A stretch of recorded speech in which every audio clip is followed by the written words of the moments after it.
Chapter 40. Life Goes On.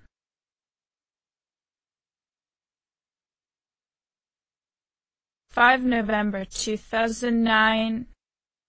Fuka looked around the meeting room and frowned when Aigis and Mitsuru went present. She stared at the open door leading to Ikitsuki's office.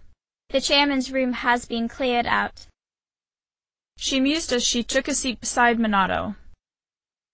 Well, Akihiko crossed his arms. That's no surprise, considering what he did. Aigis isn't here either. Hamuko worriedly frowned. She's undergoing maintenance, Minato stated with a shrug. It makes sense after that stunt she pulled. It wasn't her fault. The brunette glared at him. She saved us in the end, didn't she? Her brother blinked at her in mild surprise before putting on an apologetic frown. She did. She's still an important member of this team, Hamuko sternly reminded him. That said, she looked over the rest of the team. It's times like these we need to stick together. So, let's go over the situation again. Yukari sighed as they didn't really know where to begin. I just can't believe all this. It's in the papers, too. Ken frowned, putting down the current periodical. They titled it Sudden Death of Kirijo Group CEO. They blame it on illness, though. He clenched his fists as once again the public would never know what had truly transpired. Yeah. Akihiko lowered his gaze. It's never the truth. No. The elementary school student glumly muttered. Mitsuru-senpai's not here. How? Junpei pulled his cap down. Akihiko sighed. She's an only child, so there's a lot of matters to be settled, including the funeral and the family business. I'm sure she'll be busy for at least a week. That sounds rough. Yukari frowned. I hope she'll be okay. So, Junpei looked towards the only senior in the room. What are we supposed to do now? He frowned as he thought of his regular hospital visits. What'll happen to Chidori? No word yet. Akihiko shook his head. They're probably too busy to be thinking about that. In fact, the entire Kirijo group must be in a state of shock. I hope Aigis is alright. Fuka frowned. Yeah. The boxer nodded. What the hell? Junpei shook his head. Am I just supposed to wait for them to get their act together? Mitsuru is meeting with the board of directors, the senior explained. That might explain the delay. I see. Yukari nodded. But still, what are we going to do? We have no idea how to get rid of the dark hour. We don't even know what we're fighting against. Ken crossed his arms. What was that he said about the fall? What would have happened if we had been sacrificed? He looked towards Minato, hoping he could figure something out. The blue-haired boy looked up from one of the former chairman's folders he was skimming through as he felt everyone's expectant stares. It'll take a while, but no worries. I'm on it. He frowned though as none of the research made any sense. Even more, he couldn't figure out why his reapers had completely vanished yet the dark hour still persisted. Fuka noticed her boyfriend's uncertain expression. There are so many unanswered questions. She sighed. Let's take our time. Hamuko spoke up. Her brother looked up at her and noticed she was giving him an encouraging smile. That's all we can do for now. True. Akihiko smiled. He sternly looked over the team and nodded. But there is one thing we know. Taurus is still around, and there's a bunch of shadows inside it.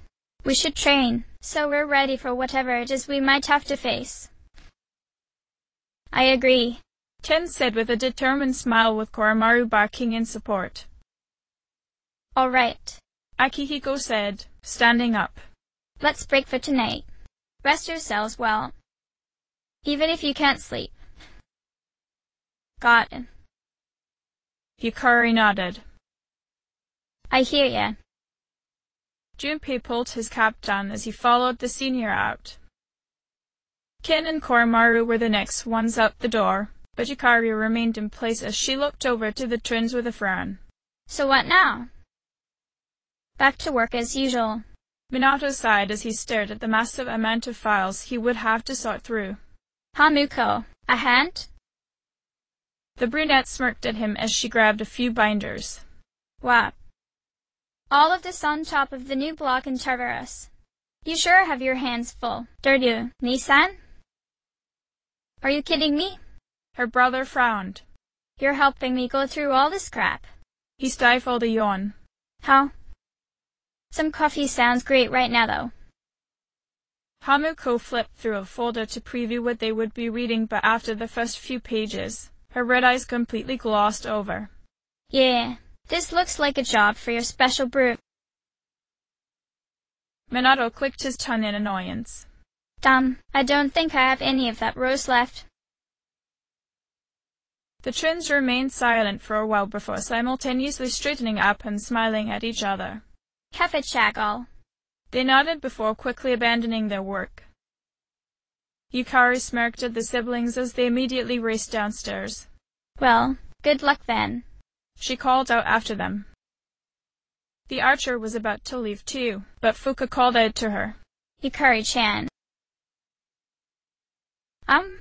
Yukari turned towards the navigator in surprise as Fuka handed her something. What's this? A disc? Fuka sheepishly smiled. There were traces of a video on the chairman's hard drive. Most of it was deleted, but I was able to restore some of it. I thought you might like to see it. Thanks, Fuka. Yukari smiled at her. I'll watch it later. Aha. The teal-haired junior nodded. Make sure that you do. Yukari paused as she noticed the usually quiet girl's tone was uncharacteristically urgent. Oh, okay. Sure.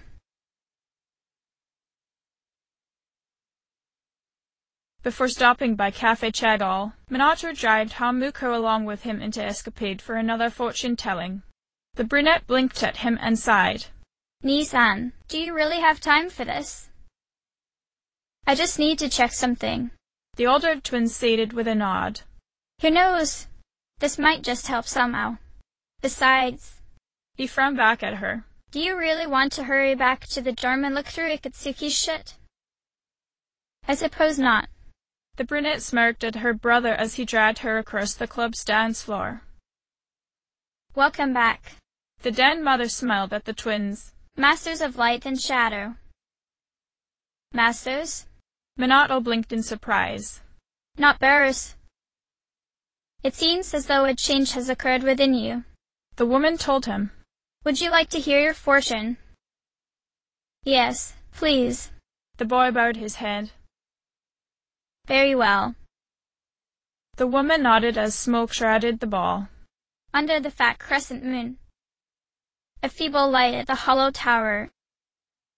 The twins saw the observatory. A gunshot rings out, shattering my vision into 1,000 pieces. The entire image cracked like a broken mirror, and the den mother frowned. I am sorry.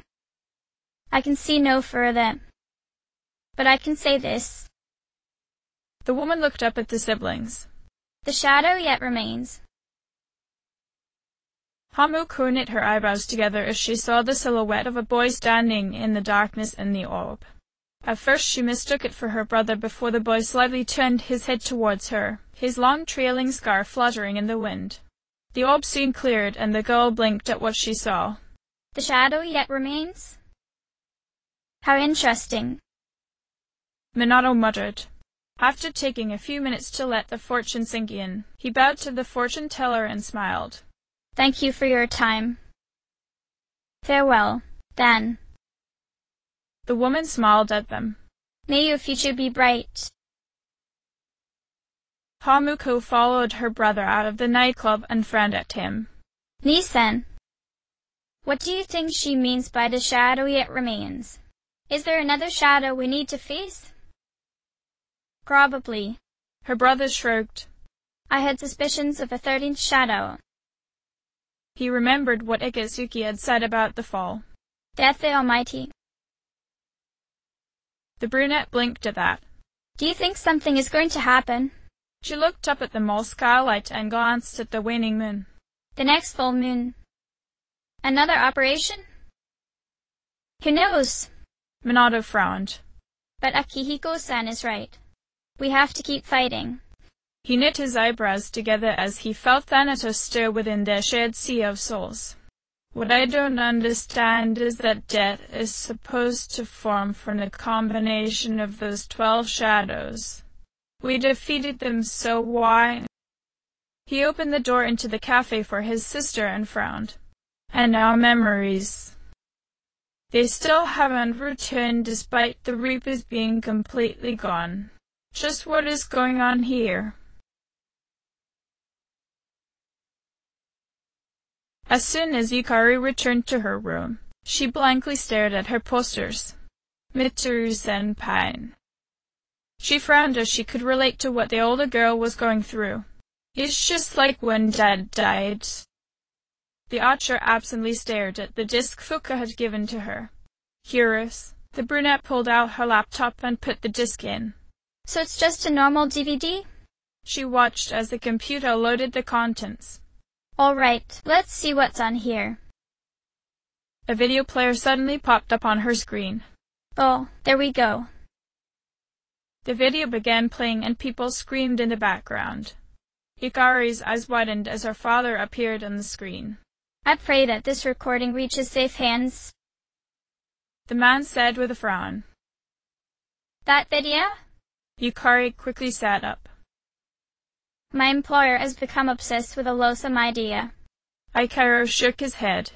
This experiment should have never even been conceived. That's why I had to interrupt it. However, in doing so, I set free a number of shadows that are certain to torment future generations. A pained expression appeared on his face, but he continued. But if I hadn't, the entire world may have paid the price. Please, listen carefully. He seriously looked into the camera. I cannot stress this enough. You must now hunt the shadows that have dispersed. How? Yukari knit her eyebrows together. This parrots. I wasn't able to stop this madness. Aikaro shook his head. He won't listen, no matter what I say. He's under the devil's spell. Now, the shadows are trying to eat one another. But if they are reunited, then we are all doomed. I'll say this once more. Leave the shadows be. This is the original video. Yukari pieced together. Before Iketsuki changed it, Dad tried to stop the experiment. There's not much hope for me now. The scientist sadly said. I have just one favor to ask. Whoever finds this, please, give my daughter Yukari this message. The man closed his eyes and took a deep breath before continuing. I know I promised I'd be home soon, and I'm sorry to break that promise. But I want you to know. He put on the biggest smile he could. Daddy was the happiest man on earth when he was with you. Dad. Yukari could feel tears welling up in her eyes. I love you, Yukari, Aikaro said with a nod. Please take care of yourself. An explosion sounded as the video suddenly cut off. Daddy. Yukari grabbed the screen. Daddy. The brunette fell over her laptop and began sobbing. I know one thing for sure now. I was right to believe in him.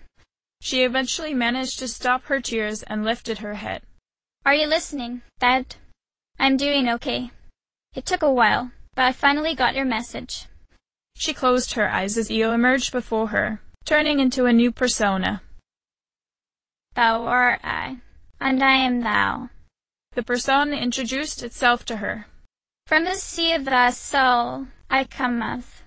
I'm Isis, mother of Egypt. Isis returned into the archer. Whenever you have doubt, please know that I will forever be at your side. Yukari nodded as she smiled at Isis within her. I'll fight for what I believe in. That's what you would have wanted. Right, Dad?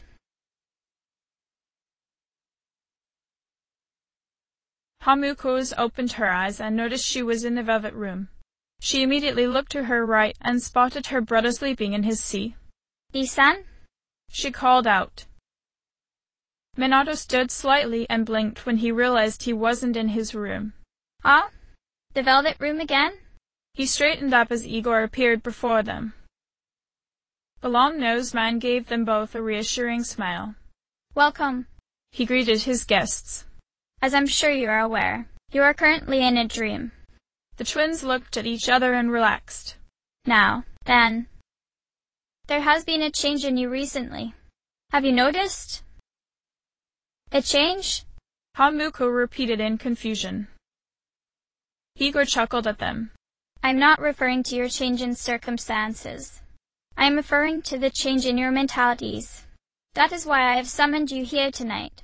Going forward, there is one thing you mustn't forget.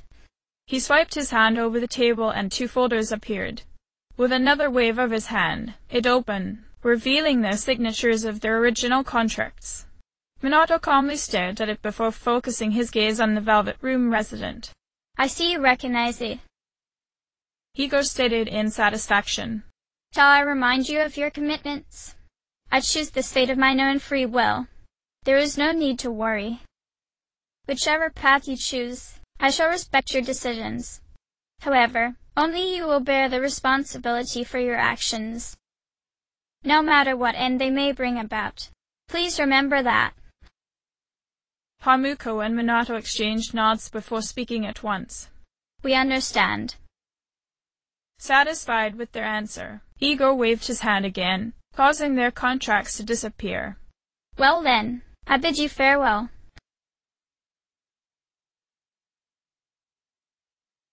6th November 2009. Junpei wore a smirk as he let himself into the hospital room. Yo, Chidori. He slightly faltered when the redhead didn't look up as she usually did whenever he came in. Crap. Is she upset that it's been a while since my last visit? Sorry about not being able to come lately. He lowered his head. A lot's been going on lately. Chidori didn't respond, but she did stop drawing. Hey, what's wrong? Junpei stood at her side. So, you heard about Takai and Jin, ah? He frowned as he noticed the scribbled-out doodles of strega on various napkins strewn over the untouched food.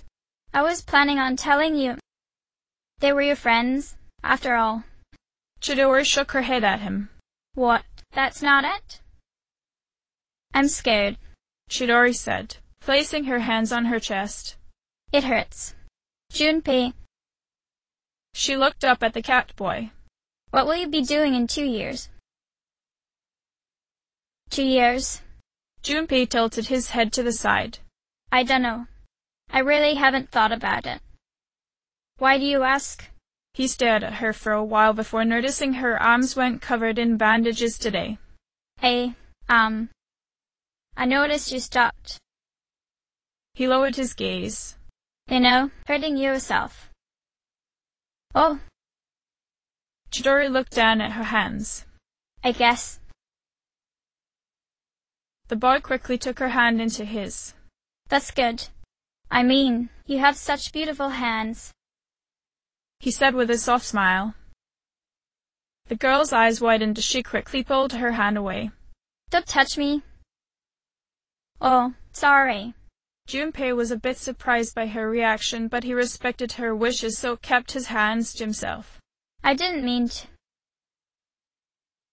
This is too painful, Chidori told him, turning her head away from him. It used to be fun when you came to visit.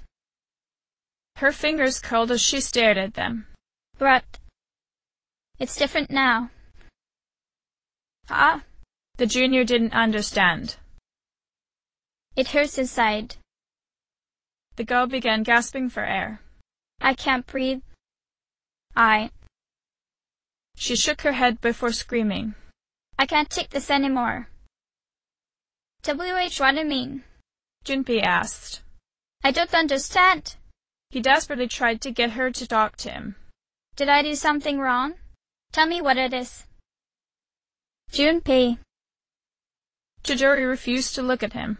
Don't come here anymore. But... The cat boy felt his heart shatter. Chidori. Just go. The girl shouted. The tall junior backed away from her and hung his head. He still didn't budge, but he was forced to when he saw Chidori reaching for the call button for a nurse. Chidori. Why? He left the room and closed the door behind him, not wanting anyone to see his expression. The boy tugged his cap down over his eyes to cover his face. Chidori, is something wrong? Hey, Junpei. Minato noticed the junior sitting on the second floor by himself as he was returning to his room. Is everything all right? Ah?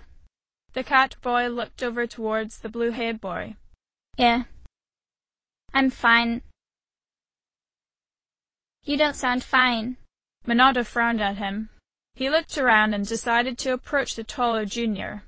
Anything I can do to help? And no, it's nothing. Junpei shook his head as he blankly stared at his half-empty can of Mad Bull. The SEAS leader crossed his arms as he studied Junpei's demeanor. Let's see. Junpei was okay in class. After school, The boy's blue eyes widened as he went out on a limb and guessed what was bothering his friend. Girl problems? Minato asked. The boy looked up at him in surprise. What? How did you? He wryly smirked to himself as he should have known better than to hide things from the junior investigator. Yeah. Junpei nodded. I went to visit Chidori at the hospital today, but she said she didn't want to see me anymore. Did she give a reason why? Minato asked as he put in a few coins into the vending machine. Not really. Junpei shook his head. She said that me being there was too painful for her or something. Minato blinked at that and frowned. She said that? He took a seat and drank from the can of Sila mist. Junpei pulled down his cap. Did I hurt her or something? He groaned as he tried to think back to his previous visits. I don't remember doing anything wrong. The blue-haired boy remembered the Reaper constantly standing at her side. The thin swordsman lowered his gaze. She must be afraid. What do you mean? Junpei looked towards him. Try to consider what Chidori's feeling. Junpei. She's not like us. She's the same as Strega. She's not. Junpei. The serious leader kept his gaze steady. I don't mean that she's like Takaya and Jin. I'm only saying that her power is different from ours. It's not stable. Minato sadly frowned. She's afraid, but not for herself. It's for you, Junpei. What?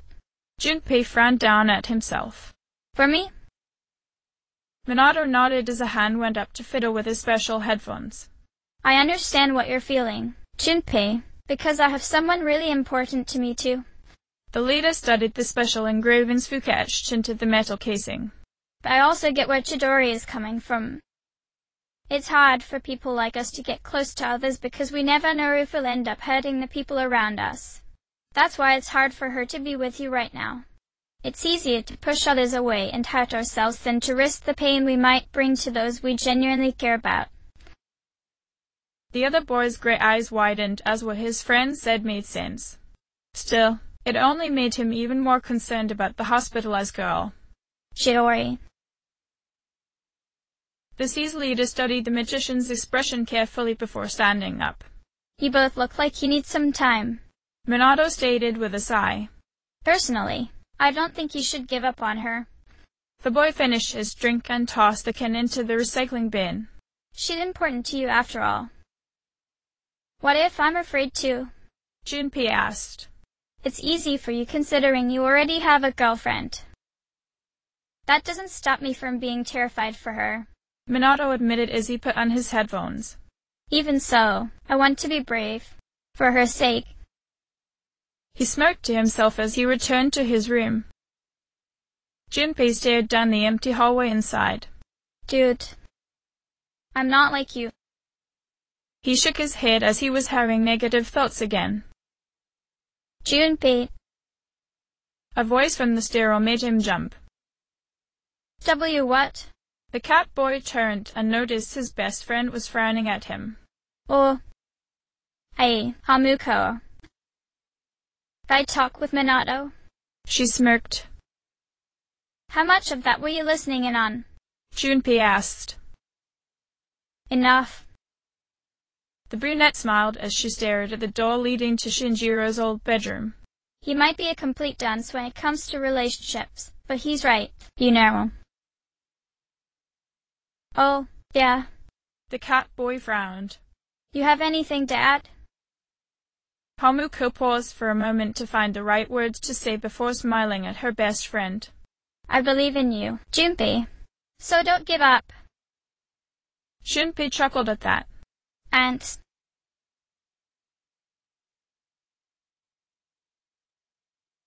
9 November 2009. So how's your relationship with Fukuchan going? Hamuko asked her brother as they walked to school together. Where did that come from? Minato asked her back. I'm curious. The brunette shrugged. I heard you talking to Junpei a few nights ago. I didn't expect for you to actually support him, Nissan. To be honest with you, Minato frowned. I didn't think I would either. He stared at the street ahead of them and focused on the school's gate. Chidori has a Reaper. It's the same as the one on Shinjingi and the rest of Strega. From their suppression pills, right? Hamuko sadly frowned as her brother nodded. Do you really think you should be encouraging him then? That's a hard question, Hamuko. The blue-haired boy sighed. We can't stop the inevitable, but it wouldn't feel right for me to crush his spirit, especially when I completely get how he feels. Minato looked down at his headphones. If I had decided to leave Seas and still ended up falling in love with Fuk, the two of you would have still gone after me, right? Of course. The brunette smiled at him. You're important to us after all. She looked down at her wristwatch. I guess you did the right thing then. Minato stared at her as she studied the pattern on the clock's face. Do you miss him? So much. Hamuko's voice was quiet. I do too. Her brother sighed. If there's anything I can do, just let me know. I feel guilty spending so much time with Fuka when I know you might need me. And I owe it to you for pushing me and pursuing her. I'm your older brother and it's my job to keep you happy. Nissan, you don't have to worry so much about me. The younger twin shook her head. I want you to be happy too. I'm glad you have Fuka-chan and it's not a matter of you picking her over me. I know you, Minato. She tried her best to give her brother her brightest smile. Even though it hurts sometimes, Shinji-kun would want me to move on. Her grin slightly faltered when she realized it was a lot easier said than done. He never said I couldn't take my time though, so I intend to cherish his memory for as long as I can. And you complain that I'm dramatic. Minato rolled his eyes. You are. Hamuko pouted. She paused as they finally reached the school gate. The atmosphere on the campus seemed different somehow. Is something going on? The blue-haired boy looked around and frowned. All of the girls seemed worked up over something. He pointed out as he could feel a headache coming on. A girl they passed perked up as she spoke with her friend. Hey, good news. Wanna hear it? Her eyes glowed in excitement. I know you do. I heard the boy who's transferring here today is a stud. Really? Her friend looked at her dubiously. Are you just messing with me? That? I heard it from someone who saw him filling out the forms. Which class? 11th grade, classroom math. Oh. The girl frowned as they were both seniors. Well, That's disappointing. But I'll go check him out later. Another transfer? Minato tilted his head to the side. And so late into the year, too? So we'll be getting a new classmate then. Hamuko shrugged. I wonder what he's like. Don't tell me you're going to go after him too. Her brother blinked at her. No, I'm just curious. The brunette put her hands at her hips. I'm still in mourning, remember? She lightly joked. After a while she groaned. Right. I'm picking up your dreadful sense of humor. Minato chuckled. That was pretty good, actually. He continued to laugh as Hamuko lightly punched his arm. As they reached their homeroom, Hamuko noticed girls were lining up by the classroom door to get a glimpse of the mysterious new transfer student. She tried to squeeze her way past them but failed.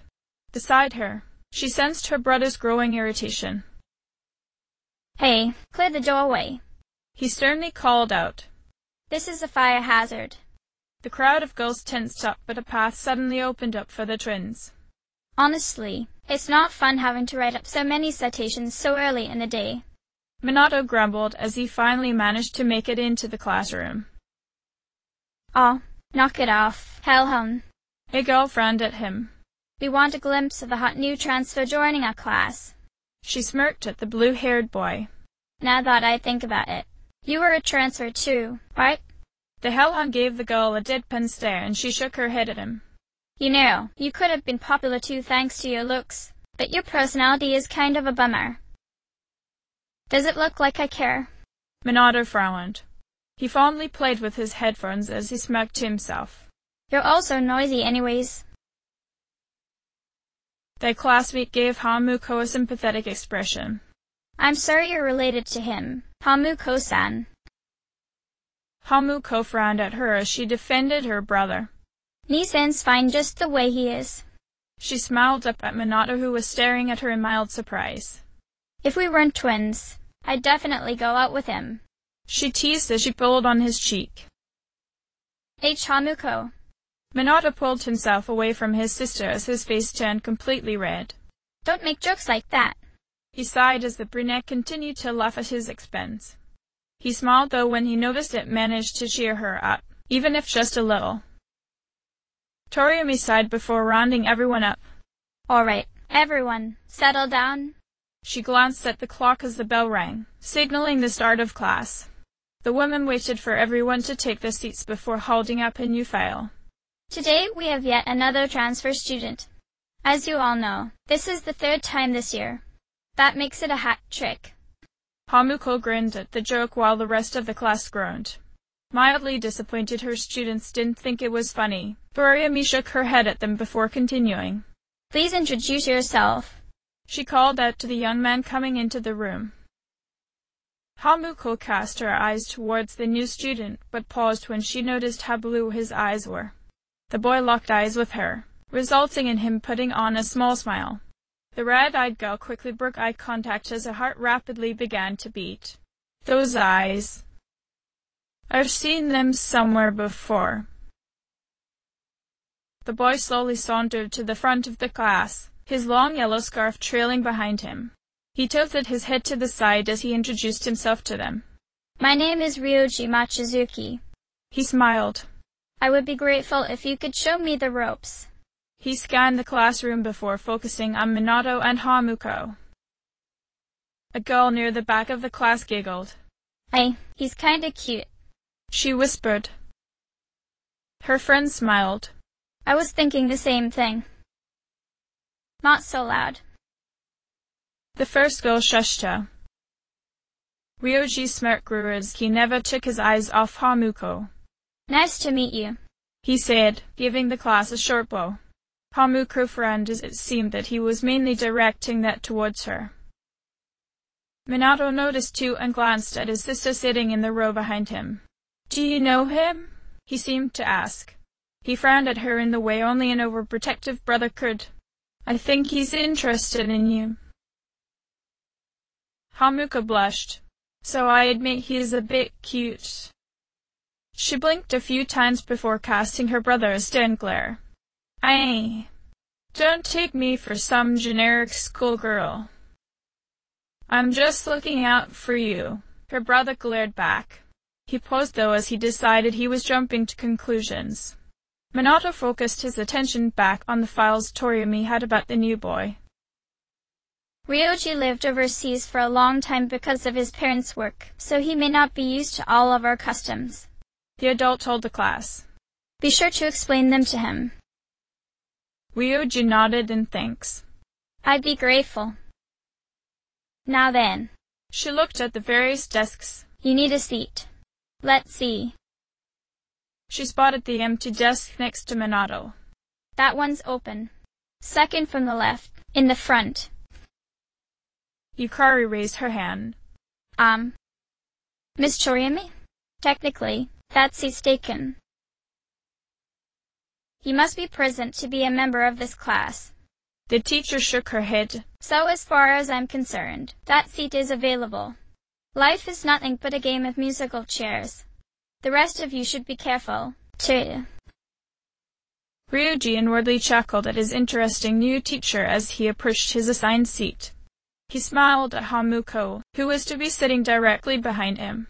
Next to the brunette, Aiges glared at him. Ryoji paused and noticed her hostile gaze. Good morning. He greeted her with a nod.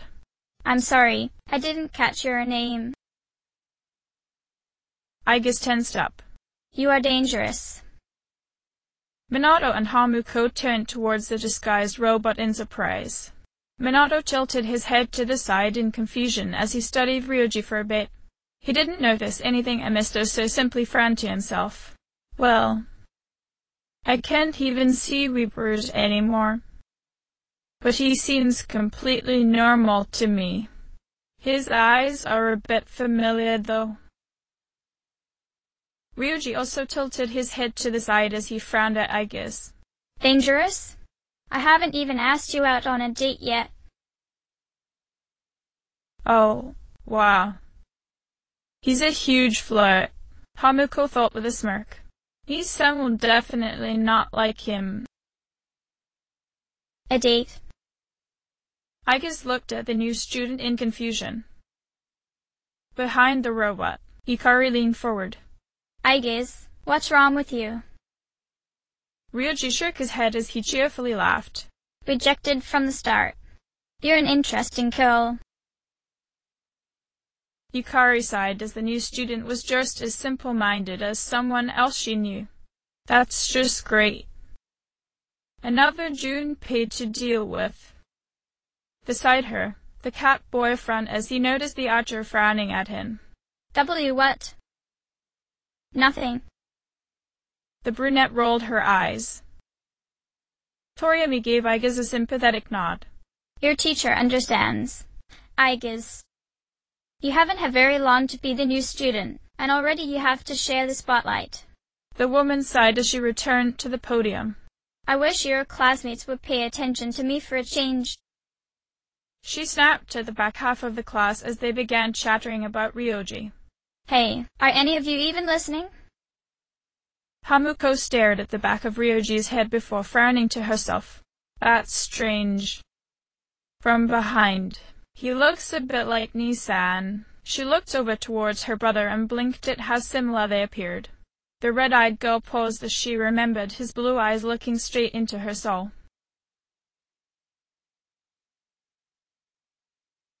Hamuko. Junpei waved both his arms in the air to catch her attention. Sime, over here.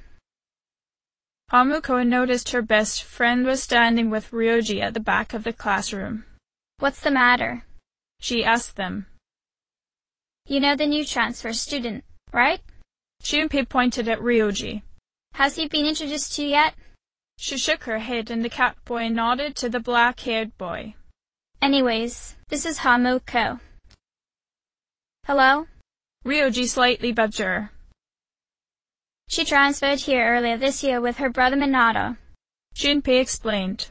You know, the guy you sit next to. Oh, I see. Ryoji tilted his head to the side as the twins looked nothing alike. I'm Ryoji Machizuki. Nice to meet you. He gave her a small smile. Nice to meet you, Dewey. Hamuko smiled back. She made the mistake of looking into his blue eyes, then became entranced by them. He has the same eyes as Ni-sen. She found that she couldn't look away as the boy stared back at her. This is the first time we've met. But why is it that he feels so familiar? Junpei noticed his new friend was quiet. Hey, what's wrong? He waved his hand in front of Ryoji's face. What are you gaping at? Huh? Ryoji blinked. Hamuko shook herself out of her daze too. Is something wrong? She asked him. Oh, The new boy shook his head. I just got the strangest feeling when I looked at Hamuko-chan. He lowered his gaze as his eyes filled with sadness, longing, and confusion. It's like, I don't know, nostalgia? He glanced back towards Hamuko. Have we met before? Hamuko blinked at him in surprise. So he thinks so too. Junpei laughed. Wow, that's one of the oldest pickup lines in the book. That's not how I meant it. Ryoji said with a frown. Hamuko quickly shook her head. And no. Don't worry about it. I was thinking the same thing. It's weird though. I don't think we've met before. She said with a frown of her own. Ryoji Machizuki, right? That's right, but please call me Ryoji-kun, Hamuko-chan. Ryoji boldly told her. He offered out his hand to the brunette. Anyway, I hope we'll get along. Hamuko took it and paused as the fortune arcana flashed in her mind. Me too. Both teens smiled at each other as Ryoji nodded his head at her. I get the feeling that we'll become good friends. He continued. I'm looking forward to chatting with you more. I look forward to that too. Aiga suddenly appeared and pulled Hamuko away from the boy. You are a threat. The robot frowned at the transfer student. AI-chan? Hamuko stared at the android in surprise. What are you doing? Ryoji-san. The blonde ignored the co-leader. She stood between them. Please stay away from Hamuko-san. Ryoji tilted his head to the side in confusion. Oh, Aiga-san. He smiled as he took a step towards the blonde girl. Would it be all right if I stood closer to you, then? Absolutely not. The robot glared at him. Yikes. Junpei backed away from them. What's all this about? Hamuko sighed as she didn't really get it either.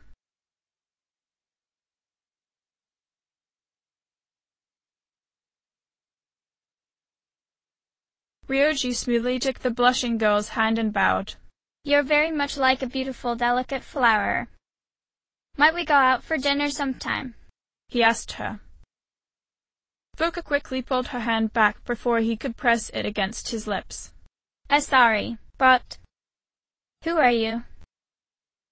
Oh, that's right. Ryoji stood up. How rude of me. I'm Ryoji Machizuki from Class 2F. And you are? Fuka.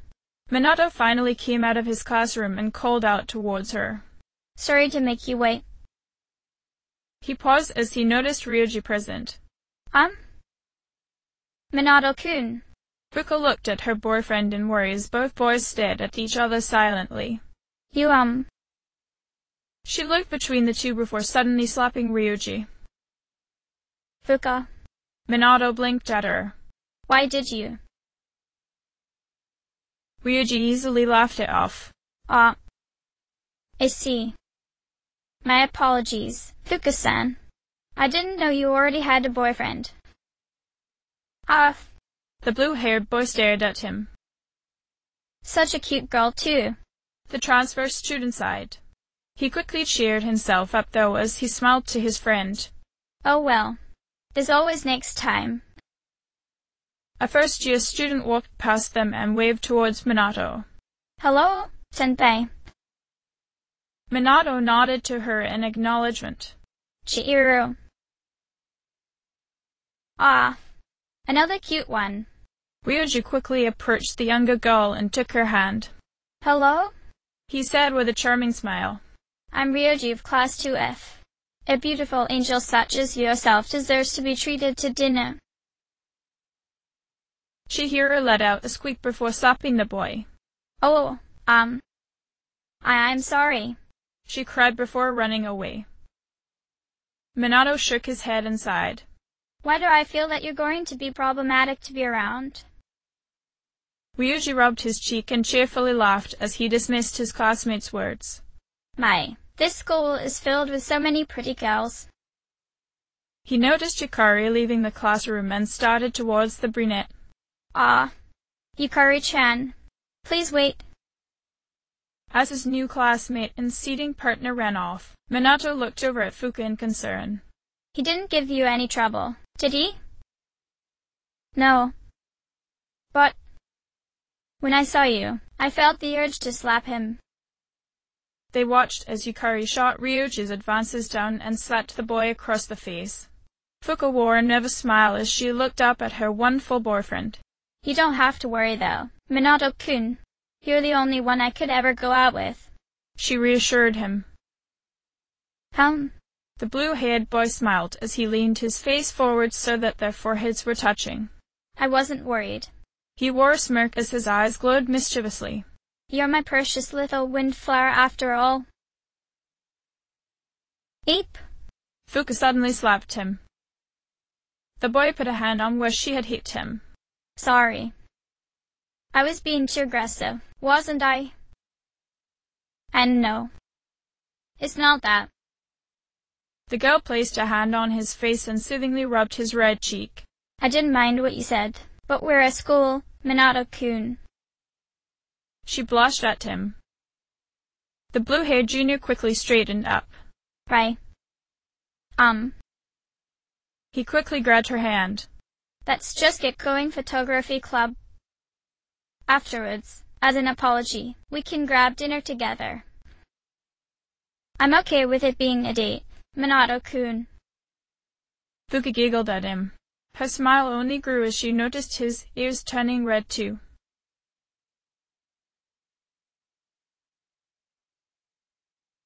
End of chapter.